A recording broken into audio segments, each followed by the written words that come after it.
If you care about your medical career advancement and don't want to feel left behind, this is for you. Hi, this is Dr. Jia. Today I'm going to share 7 tips on how to stand out at work without being sleazy. Number 1, identify your goals. Think about what you want to achieve in the next 10 to 20 years.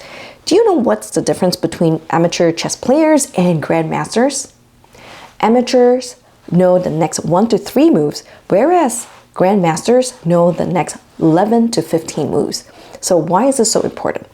If you don't know what your goals are, you can't figure out what the moves you need to take. For example, do you want to be an independent principal investigator with a research team, or one who builds a whole research center of excellence? Or do you want to be in an executive position in your hospital? They all require different skills and different moves. One more point about goals is that don't censor your big dreams. When my mistake was thinking too small. When I was thinking too small, the payout is small. Then every obstacle will get in the way. One of my favorite quotes from Grant Cardone is that have a goal so big that all obstacles pales in comparison. That means when you have a really big goal, then you can work through all the obstacles. Number 2, be proactive.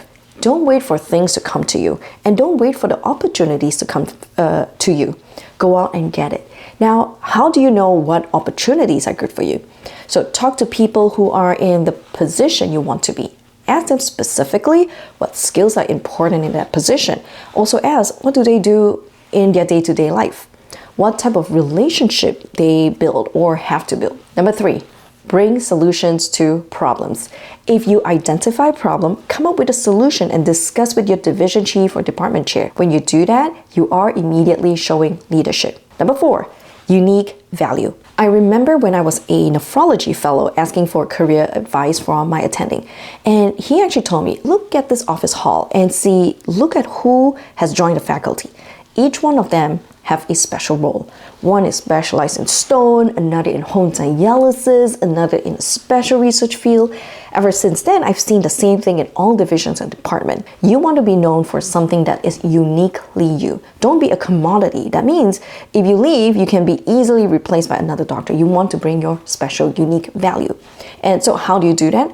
Don't only think about the subspecialty. Think about other skills. Are you good at strategic thinking? Maybe you're good at project management. Maybe you're good at efficiency or workflow efficiency. So think about all the unique skills and bring that to the table.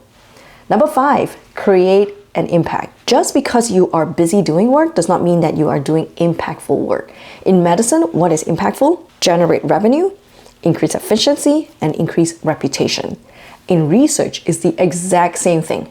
Generate revenue through grants, increase efficiency of paper and publication by producing more publication, and number 3, increase reputation of your department by publishing impactful science and in higher impact journals.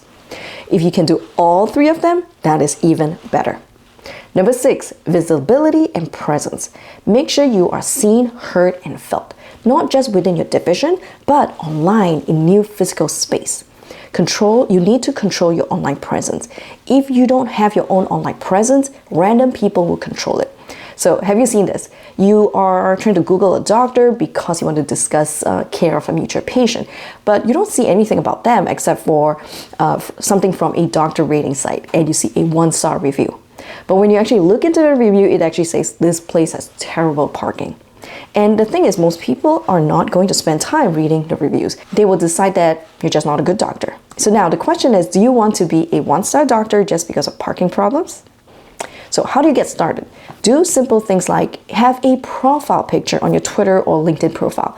Make sure your bio says what you do, what your expertise are. I'm not sure about you, but when somebody follows me, I will never follow anyone back who does not have a profile picture or a bio. That's because they look like a bot. I don't want to be engaging with a bot. Next, engage with people whom you want to be or people you want to work with. You can start by liking their posts, you can follow them, you can retweet or share. Next, in Zoom meetings, have your camera on, ask questions, give comments. And also in-person meetings, again, talk, ask questions, give your opinion. When you go out to conferences, don't just hang out with the same few people. Go around and meet new people. Number 7, cross-cultivate relationships.